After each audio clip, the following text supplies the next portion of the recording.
Olá, meu nome é Elia Wagmacher e seja bem-vindo a mais um episódio do Mais de Deus podcast. Você já observou que às vezes na história coisas inacreditáveis acontecem? Bom, essa semana que eu estou gravando esse episódio, algo aconteceu extraordinário aqui nos Estados Unidos, que foi a extinção ou anulação da lei que se chama Roe versus Wade.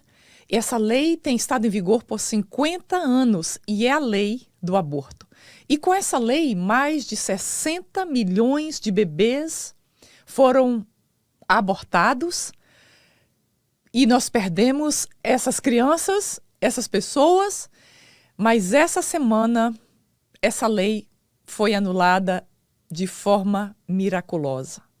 Claro que vai depender de cada estado, de como vai se aplicar essa lei, mas o fato é que nacionalmente a lei do aborto foi anulada. Honestamente, eu não imaginei que eu pudesse ver isso em minha existência, ou que isso fosse acontecer em minha geração. Coisas inesperadas absolutamente podem acontecer. E nós vamos estudar hoje exatamente um fato bombástico que aconteceu na história de Israel. O que aconteceu? O rei Salomão, como nós bem conhecemos, ele conseguiu manter as 12 tribos de Israel dentro de uma só nação por 40 anos. Israel era uma referência de riqueza, de sabedoria, de armamento, de militarismo. Do que você puder imaginar, Israel se tornou o lugar mais alto em referência entre as demais nações. Salomão estava no seu apogeu, ele conseguiu ser referência de um rei que manteve a sua nação e que juntou riquezas e glória naquela nação como ainda não se sabia historicamente. E quando Salomão morre, e hoje nós vamos estudar capítulo 12, então no capítulo 11 nós terminamos dizendo que Salomão morreu. Só isso aí já serviria como aula para nós, porque quando nós estudamos e vemos a sabedoria que Deus deu a Salomão e o que Salomão alcançou durante a sua vida, nós lemos Eclesiastes e Provérbios, nós temos até uma impressão que Salomão seria um homem mortal, mas não, Salomão morreu e agora começa uma nova história em Israel. Então, o filho mais velho de Salomão, que se chamava Roboão, então é esse filho que vai assumir o poder. Acontece que Salomão começou o seu reinado quando ele estava com 20 anos de idade de uma forma extraordinária. Nós até temos uma outra aula em 1 Reis mostrando como Deus respondeu à oração de Salomão. Se você quiser assistir, volta alguns vídeos atrás, nós temos essa aula. Então, quando Deus pergunta a Salomão, o que queres que eu te faça? Salomão responde, eu quero que o Senhor me dê sabedoria para eu governar o teu povo. Deus respondeu à oração de Salomão, Deus deu a Salomão riquezas e honra e glória. Mas Salomão fez o que era inimaginável diante de Deus e diante dos homens. Salomão se casou com 700 mulheres que eram, na verdade, princesas. E essas eram, na verdade, alianças com outros reinos, e Salomão teve mais 300 concubinas. Então, o problema é que quando Salomão casou, ele quebrou uma lei, lá em Deuteronômio 17 tem a lei de Deus claramente, que o homem não deveria ter muitas mulheres e que o rei deveria ter apenas uma mulher. Eles, israelitas, deveriam casar com mulheres israelitas. Por quê? Porque quando eles se casassem com mulheres com outros deuses, essas mulheres iriam influenciar essa pessoa a ter também outros deuses. Foi exatamente o que aconteceu com Salomão. Ele se apaixonou, ele se casou por mulheres, como a primeira esposa dele, oficialmente depois que ele se casou, foi a filha do faraó. Então, Salomão chegou ao ponto inimaginável de construir templos para outros deuses. Foi ele quem construiu o grande templo de Deus, do povo de Deus em Jerusalém, mas ele também voltou e construiu outros templos para vários deuses. Nesses templos acontecia o inimaginável, como o sacrifício de crianças, como prostituição. Então a vida de Salomão foi se quebrando, ele foi se afastando de Deus de maneira que ele não se deu conta, provavelmente. Mas Salomão tinha uma profunda fome de poder. Salomão era o tipo celebridade. Quanto mais ele pudesse ser visto, quanto mais ele pudesse ser adorado, quanto mais ele pudesse agradar as pessoas e em troca essas pessoas dar admiração a ele, ele fazia isso. E dessa forma o reino dele, mesmo que aparentemente cheio de glória, de riquezas, no interior o reino de Salomão estava sendo quebrado e enfraquecido. Então Salomão morreu e o príncipe Roboão, que era filho de Naamá, que era uma amonita, quem conhece a história dos amonitas vai entender que esse filho tem uma descendência de um povo que era abominável a Deus naquilo que eles faziam em seus pecados. Então, o que acontece? Nós vamos ver que o inesperado acontece nesse momento em que Salomão morre e seu filho Roboão vai assumir o poder em Israel. Vai se tornar o próximo rei de Israel. Primeiro rei nós temos Saul, depois o rei Davi, que foi conhecido como homem segundo o coração de Deus. E nós tivemos Salomão, que foi conhecido pela sua sabedoria, apesar de coisas inimagináveis que ele praticou. E agora vamos ver então como é que o rei Roboão vai ser conhecido, o quarto a assentar na monarquia de Israel. O verso 12 de 1 Reis, verso 1, se você tem a sua Bíblia, pega para nós lermos, diz assim: Roboão foi a Siquém, onde todos os israelitas tinham se reunido para proclamá-lo rei. Então, normalmente, o lugar sem a cidade central de Israel era Jerusalém, porque ali era o ponto onde eles se reuniam para adorar a Deus e onde coisas importantes aconteciam. Mas aqui, Roboão decide ir para ser coroado em Siquém, porque Siquém ficava na região de Samaria, um pouco mais ao norte de Israel. Então lembra, as tribos do norte tinham como referência essa grande cidade, a cidade de Siquém, onde Abraão foi chamado por Deus, onde Jacó teve lá experiência com os anjos na escada que subia até os céus. Então Siquém era também uma cidade referência no Velho Testamento, na história bíblica. Então esse jovem de 40 anos de idade, ele vai a Siquém com as autoridades para que ele fosse ungido rei. Acontece que havia um outro jovem nesse momento, com a mesma idade de Roboão, que aconteceu um fato interessante. Ele era o líder de Salomão de todas as tribos na área do trabalho. Então, cada tribo era responsável por colocar o mantimento e todo o suprimento no Palácio de Salomão uma vez por ano. Então, esse outro personagem que se chama Jeroboão liderava todas essas equipes de todas as tribos que trazia o suprimento para o palácio e para o governo de Salomão. E acontece que um dia o Jeroboão estava indo em direção a Jerusalém. Então o profeta Aías de Siló vinha vindo na estrada, ele encontra com Jeroboão e ele está com um manto sacerdotal novo e ele então rasga esse manto em 12 pedaços. E ele então pega 10 desses pedaços e entrega então a Jeroboão e profetiza para Jeroboão que ele seria o próximo rei de Israel e Deus entregaria a ele 10 tribos de Israel. E por quê?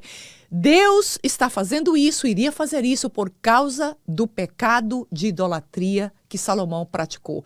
Quando Salomão praticou, lá nós vemos, se você quiser conferir no capítulo 11, Deus falou claramente: Salomão, por causa da sua idolatria, por causa de você ter desobedecido a minha lei, a minha palavra e as minhas ordens, eu vou dividir o seu reino. E por misericórdia a casa de Davi, Deus diz, eu vou manter a sua descendência, a descendência de Davi, com uma tribo, que na verdade eram duas tribos que haviam se juntado, que era a tribo de Benjamim e a tribo de Judá. Então é chamada somente de tribo de Judá. Então o que acontece? Quando Salomão tomou conhecimento de que Jeroboão havia recebido essa profecia, ele tentou matar Jeroboão, porque Jeroboão tornou uma ameaça para ele como rei. O que então que ele fez? Ele fugiu para o Egito e ficou lá. Mas agora, quando Jeroboão toma conhecimento que Salomão havia morrido e que Roboão iria assumir o poder, então Jeroboão volta do Egito para a cidade de Siquém e ele agora vem com o povo, com as tribos do norte, para então conversar com Roboão. Então, Salomão, ele tentou destruir Jeroboão, matá-lo. Mas quando Deus tem uma palavra, quando Deus tem uma promessa, ninguém pode destruir a palavra ou cancelar a promessa de Deus. Então, o que aconteceu? Vamos continuar lendo aqui do verso 2 em diante de 1 Reis 12, que diz assim: Assim que Jeroboão, filho de Nebate, que estava no Egito, para onde tinha fugido do rei Salomão, soube disso, voltou para lá. Depois disso, mandaram chamá-lo.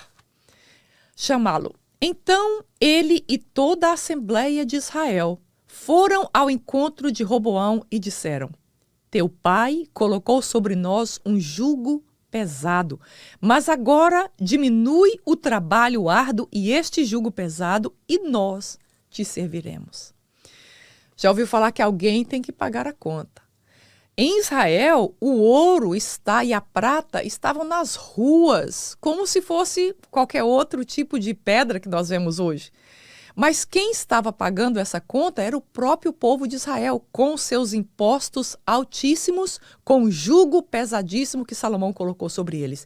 Então, Jeroboão, agora, com a experiência que ele tinha de liderança e com a maturidade profissional que ele possuía, e a Bíblia diz que ele era um exímio, ele era capacitado naquilo que ele fazia. Então, Jeroboão vem agora com o povo, com as tribos do norte, para Siquém, para se encontrar com Roboão, e ele propõe o que está aqui no verso 4. Olha, nós estamos carregando um imposto pesado, jugo pesado, então se você diminuir esse jugo, olha, Roboão, se você tornar a vida um pouco mais leve e você tirar esse jugo pesado sobre nós, então nós iremos te servir. E essa negociação política que Jeroboão tenta fazer com Roboão, esses futuros reis de Israel, essa situação, essa negociação política, ela revela o coração de Israel. Quando nós temos, por exemplo, aqui nos Estados Unidos, a Casa dos Representativos, nós temos, na verdade, aqueles políticos que estão exatamente representando o povo. Então, por quê? Porque se você observar, o governo daquele povo exatamente revela o coração e o tipo daquela nação, daquele povo.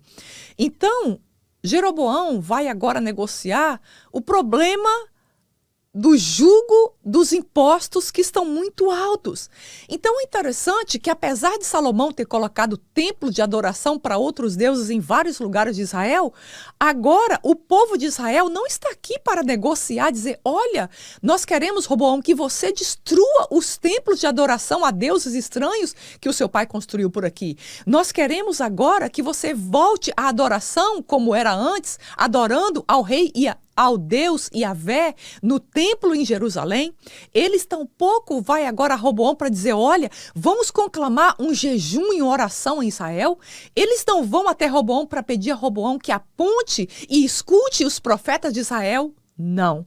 A nação de Israel, representada por um líder que é Jeroboão agora, eles vão até o rei, ao futuro rei, para negociar a situação dos impostos, para negociar aquilo que eles pagavam. Sabe por quê? Porque o Deus de Israel, o Deus daquele povo, não era mais o Deus eu sou que eles conheciam no passado. O Deus deles agora, a quem eles adoravam agora, e era o ponto central das suas vidas, era o dinheiro. Por isso, esse era o ponto de discussão entre o povo e entre Roboão. Eles estavam focados no câncer errado.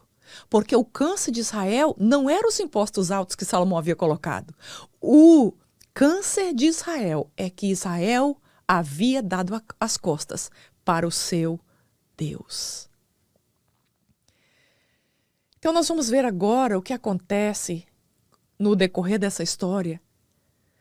O que acontece quando nós escutamos a arrogância? Então vamos seguir lendo o texto do verso 5 ao verso 7, aqui do capítulo 12 ainda, que diz assim: Roboão respondeu ao povo: voltem a mim daqui a 3 dias. Então o povo foi embora. O rei Roboão perguntou às autoridades que haviam servido ao seu pai Salomão durante a vida deles: como vocês me aconselham a responder esse povo? Eles responderam: se hoje fores um servo deste povo e servi-lo, dando-lhe uma resposta favorável, eles sempre serão teus servos. Opa! Aqui, esses conselheiros antigos que serviram Salomão cita para Roboão uma palavra que ele ainda não conhecia, que é a palavra servo. Então, Roboão, apesar de ter 41 anos de idade, se era esperado dele uma maturidade e uma sabedoria maior. Mas ele começou bem, ele disse ao povo: olha, me dê 3 dias naquilo que vocês estão pedindo, que é diminuir os impostos, e deixa-me pensar, e eu volto a falar com vocês em 3 dias. Então ele vai a esses antigos conselheiros de Salomão, e eles então respondem: olha, Roboão, se você der uma palavra favorável a esse povo, ou seja, se você concordar em abaixar os impostos, em ter um jugo mais leve, então é possível que esse povo vá te servir durante o seu reinado. Mas Roboão, sabe aquele tipo de pessoa que pergunta as coisas para você só para ter resposta, porque na verdade ela não tem nenhuma intenção de seguir o que você está aconselhando. Assim era Roboão. Ele deixou o conselho das pessoas mais idosas, mais sábias, e ele foi então para os seus amigos. E os seus amigos responderam de forma louca para ele. E exatamente o contrário do que os anciãos haviam respondido para ele. Então, o conselho arrogante dos amigos foi o seguinte: olha, diz para esse povo que o seu pai foi duro com eles, colocou um jugo, mas eu vou colocar um jugo muito mais pesado. Ele até fez a comparação, falou: olha, é como se a cintura do meu pai fosse o meu dedo mindinho, ou seja, ele iria ser muitas e muitas vezes mais duro com aquele povo do que Salomão havia sido. Então, eu questiono comigo mesma: como pode um homem tão sábio como Salomão começou a sua história ter um filho tão tolo e, como alguns estudiosos até definem, tão estúpido como foi Roboão? Ele deixa o conselho da sabedoria e ele volta para o conselho dos seus amigos, os amigos que cresceram com ele no palácio, com a arrogância de quem não tem Deus. Ele resolveu escutar esses amigos.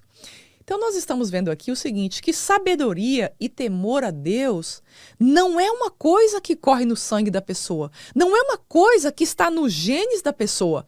Se nós observarmos para a vida de Davi, o tanto que Davi foi temente a Deus a ponto de ser o homem conhecido como homem segundo o coração de Deus.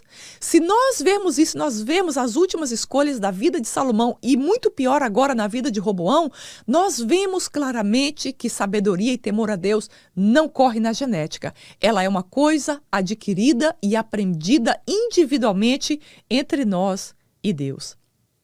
Roboão estava completamente cego para as coisas de Deus, para o temor a Deus e para a razão. Então, é muito importante nessa vida quem nós escutamos. Quais são as pessoas que nos aconselham? Quem é a pessoa que nós escutamos na televisão, no Instagram? Qual é o pastor que nós escutamos? Quem é a pessoa que influencia a nossa vida com aquilo que ela diz ou com as suas palavras? Roboão optou por ter o conselho dos seus amigos, que foram, na verdade, os conselhos para a arrogância. Roboão, ao invés de ter um povo forte, próspero e unido, o que ele fez? Ele provocou e ameaçou o povo dizendo que iria colocar impostos mais duros e mais altos. Roboão estava completamente cego pela arrogância dele.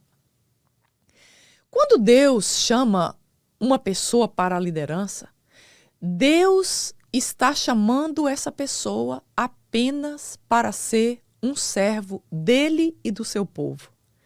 E a prova disso é quando nós observamos a vida de Abraão, de Moisés, de Josué, de Davi. Todas essas pessoas, foi o próprio Deus quem se referiu a eles como meu servo. Então, quando Deus nos chama para a liderança, Ele não está nos chamando para uma posição proeminente ou de destaque. Pelo contrário, quando Deus nos chama para uma posição de liderança, Ele está nos chamando para uma posição de sermos pequenos e sermos servos. Salomão começou muito bem entendendo isso na palavra de Deus, mas chegou um ponto que Salomão decidiu que ele queria ser celebridade. Mas Deus não chama ninguém para ser celebridade. Todos os homens de Deus na Bíblia, Deus disse, meu servo Moisés, meu servo Josué, meu servo Davi. E muito mais do que isso, nós lemos na palavra que Jesus, mesmo sendo Deus, ele se tornou servo, e a forma mais humilhante que um servo pode passar. Roboão estava seguindo o formato e o modelo do final da vida do seu pai, que era se tornar uma celebridade e não um servo de Deus e daquele povo. Então, aquilo que era chamado um reino unido, aquelas 12 tribos que permaneceram durante 40 anos, juntas, unidas, que no final da vida de Salomão está enfraquecida, ela então racha e divide. Vamos ler o verso 15 ao 19 nessa história muito interessante que nós estamos estudando do reinado de Roboão. O verso 15 ao 19 diz assim: E o rei não ouviu o povo, pois esta mudança nos acontecimentos vinha da parte do Senhor, para que se cumprisse a palavra que o Senhor havia falado a Jeroboão, filho de Nabate, por meio do salonita Aías. Quando todo Israel viu que o rei recusava ouvi-los, respondeu: Que temos em comum com Davi? Que temos em comum com o filho de Jessé? Para que as suas tendas, ó Israel, cuide da sua própria casa, ó Davi. E assim os israelitas foram para suas casas. Verso 17. Quando, porém, os israelitas que moravam na cidade de Judá, Roboão continuou rei deles. O rei Roboão enviou Adonirão, chefe do trabalho forçado, mas todo Israel o apedrejou até a morte. Contudo, o rei conseguiu subir numa carruagem e fugir para Jerusalém. Verso 19. Dessa forma, e se rebelou contra a dinastia de Davi, e assim permanece até hoje. O conselho foi rejeitado, a decisão foi tomada, e o que havia sido previsto por Deus aconteceu. Quando Salomão desobedeceu a Deus, Deus disse, por causa do seu pecado e da sua rebelião, isso está no capítulo 11, eu vou dividir o reino. Deus fala, Deus cumpre. Então aqui nós vemos o reino de Israel sendo dividido. Então passou a ser aquilo que era chamado de nação de Israel, passou a ser reino do norte e reino do sul. No reino do norte ficaram as 10 tribos e no reino do sul ficou a tribo de Judá e o reino de Judá, reino do sul, que foi com a tribo de Judá, que era na verdade uma tribo coligada e unida com a tribo de Benjamim. Então, Salomão abandonou os princípios do seu pai Davi. E o mais agravante, Salomão abandonou os princípios do seu pai eterno. Que coisa tão triste na nossa vida, ou na vida de qualquer pessoa, é quando nós abandonamos a palavra de Deus. Eu tenho certeza que Salomão nem imaginou o que poderia acontecer no futuro. Mas os nossos pecados têm consequências muito maiores, muito mais longas do que o que nós desejaríamos que eles tivessem, não é verdade? Salomão seguiu o péssimo exemplo do seu pai, de ser uma celebridade ao invés de ser um servo de Deus. Então agora o reino estava oficialmente dividido militarmente, politicamente, territorialmente e espiritualmente. Que coisa tão triste é a divisão, não é verdade? Essa divisão durou gerações e gerações e conduziu Israel a ser capturado e levado para o exílio na Babilônia, onde eles perderam absolutamente tudo e tudo que fazia deles um povo. Israel se tornou nada. A única coisa que realmente é importante na minha vida e na sua vida, e assim como Israel, é o fato de nós termos Jesus e o fato de termos Deus. Uma vez que tiramos isso da nossa vida, sabe o que nós somos? Nada. Israel se tornou nada. Foi parar como cativeiros no Egito e ainda por misericórdia de Deus, que estava preservando a raiz de Davi, porque Deus, quando fez isso, preservou e mandou o povo para Babilônia, Deus estava pensando em mim e em você, porque Deus preservou essa raiz para que dessa raiz viesse o nosso Salvador, o Senhor Jesus Cristo, como Ele havia prometido desde lá do Éden, e depois prometeu a Davi que o reino dele seria para sempre. Como? Através do reino do Senhor Jesus Cristo. Como foi que toda essa tragédia começou? Como foi que toda essa bagunça começou? Quando é que começou? Sabe aquela parede que começa a rachar um pedacinho e a gente não dá muito valor àquilo ali e quando vê a parede toda está rachada? Esse racho começou quando Salomão, através dos seus casamentos, que na cabeça dele eram alianças políticas, esses casamentos com essas mulheres fez com que o coração dele fosse pervertido. E Salomão, esse Salomão que começou adorando a Deus e temendo a Deus, se tornou um Salomão que ia a templos que adorava outros deuses. É inimaginável, não é verdade? Em Coríntios, Paulo diz, aquele que está em pé, presta atenção para que não caia. Porque o que aconteceu com Salomão pode acontecer com qualquer um de nós. Nós não somos melhores do que Salomão. É pela graça de Deus que nós seguimos em pé. É pela bondade de Deus segurando a nossa mão todos os dias que nós mantemos caminhando. Todo problema começou na adoração errada de Salomão. E eu quero que você preste atenção nisso agora, porque adoração é coisa séria na nossa vida. A adoração existe para nós admirarmos ao nosso Deus. A adoração existe para nós expressarmos a Deus o que nós sentimos por Ele, a admiração, o louvor. A adoração existe para nós glorificarmos a Deus. E quando eu falo aqui adoração, eu não estou me referindo a cantar, ao worship, que são apenas formas de nós expressarmos em palavras também a nossa adoração. Mas, essencialmente, eu me refiro à adoração por aquilo que está em nosso coração. A adoração é algo determinante nas nossas vidas.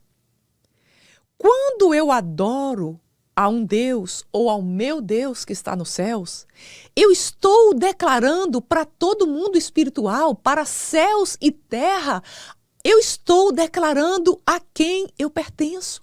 Eu estou declarando quem é o boss, quem é a autoridade na minha vida. Eu estou declarando quem reina sobre o trono da minha vida. A adoração é muito mais do que cantar, do que louvar, do que tocar, do que dançar. A adoração está expressando para o mundo espiritual e o mundo natural a quem eu adoro. E essa adoração a Deus, ela só pode acontecer através da humildade, de pedir e deixar que Deus, que o Senhor Jesus Cristo, sente no trono da nossa vida e governe a nossa vida. E então nós podemos dizer: toda honra, toda glória e toda autoridade pertence ao nosso Deus. Quando nós genuinamente demonstramos a nossa dependência de Deus: Senhor, eu preciso de Ti. Senhor, sem Ti eu não posso fazer nada. Ou mais, Senhor, sem Ti eu não sou nada. Essa é a adoração verdadeira que Deus espera da nossa vida. Quando nós admitimos nossa dependência e nosso limite e convidamos ao Senhor para ser o Deus e o governo da nossa vida, e em humildade nós submetemos a Ele. A adoração também tem outra parte que fala de sacrifícios. Os meus sacrifícios estão demonstrando uma mensagem. Os meus sacrifícios estão dizendo a quem eu adoro. O modo como eu gasto o meu tempo, por exemplo, está dizendo quem é o meu Deus. A maneira como eu gasto o meu dinheiro, ela está dizendo a quem eu adoro. As minhas prioridades, as coisas principais em minha agenda, em meu dia a dia, elas estão dizendo a quem eu adoro. Elas estão revelando quem é o meu Deus. Então, a adoração e o sacrifício é muito mais do que apenas dizer com os nossos lábios. A adoração e o sacrifício mostra intrinsecamente quem é o meu Deus e a quem eu estou adorando. Dentro de nós só existe um trono. Ou nós sentamos no trono da nossa vida e fazemos as coisas, a nossa vida, e regemos a nossa vida como nós desejamos, ou nós convidamos o Senhor Jesus para sentar no trono da nossa vida e nós então submetemos a vontade dele, a maneira dele e o projeto dele para a nossa vida. E é interessante como é que Roboão chegou ao extremo da arrogância e conseguiu se afastar de Deus de uma forma tão grande. Quando nós lemos o salmista Davi, é chocante, porque Davi foi uma pessoa que entregava e submetia e dependia completamente de Deus. Aqui no Salmo 62, veja como é que Davi começa esse salmo quando ele diz assim, Salmo 62, ele diz: a minha alma descansa somente em Deus. Dele vem a minha salvação. Somente Ele é a rocha que me salva. Ele é a minha torre segura. Jamais serei abalado. Nós vemos aqui Davi declarando que era somente em Deus. Não era em outros reis, não era no conselho dos seus amigos, não era no dinheiro, não era na sua posição social. Davi declara, apesar de ser o grande rei de Israel, ele declara: de ti a minha alma depende. Somente de ti e de mais nada. E é esta adoração que Deus está buscando de nós. É esta adoração que Deus procura encontrar dentro de nós, onde nós reconhecemos os nossos limites e nós claramente dependemos dele para tudo que fizermos nesta vida, porque foi ele mesmo que disse: sem mim nada podeis fazer. Deus sempre cumpre a sua palavra. Deus prometeu a Salomão que ele iria dividir o reino que ele iria tirar o reino da monarquia dele. E Deus cumpriu. A palavra de Deus é fiel e verdadeira. E não há alegria maior. Nós vemos Davi que obedecia a Deus, que temia a Deus, que decidiu o curso da sua vida de ser um servo de Deus ao invés de uma celebridade. E quando nós lemos os Salmos, nós vemos que não existe um homem que demonstra mais alegria em estar na presença de Deus do que o rei Davi, quando ele diz: a minha alegria. Eu prefiro estar um só dia na casa de Deus mais do que 1000 em outro lugar. Davi experimentava em seu dia a dia a alegria, o regozijo e a paz de ter Deus como o verdadeiro Deus da sua vida. Senhor, obrigada pela tua palavra, que é viva e eficaz. Senhor, essa manhã eu peço que o Senhor abra os nossos olhos espirituais e nós possamos compreender com clareza o problema do pecado, da arrogância na nossa vida e muda a direção do nosso coração. Coloca o nosso coração na direção de depender da tua instrução, depender dos teus decretos e nos ajuda a ter um coração humilde, Senhor, que obedece e que submete a ti em todo o tempo. Eu peço em nome de Jesus que o Senhor abençoe essa pessoa que está escutando, abençoe essa família. Oh Deus amado, que essa família possa, Senhor amado, servir ao Senhor na adoração e no sacrifício. E que assim possa acontecer com todos nós, em nome de Jesus. Amém.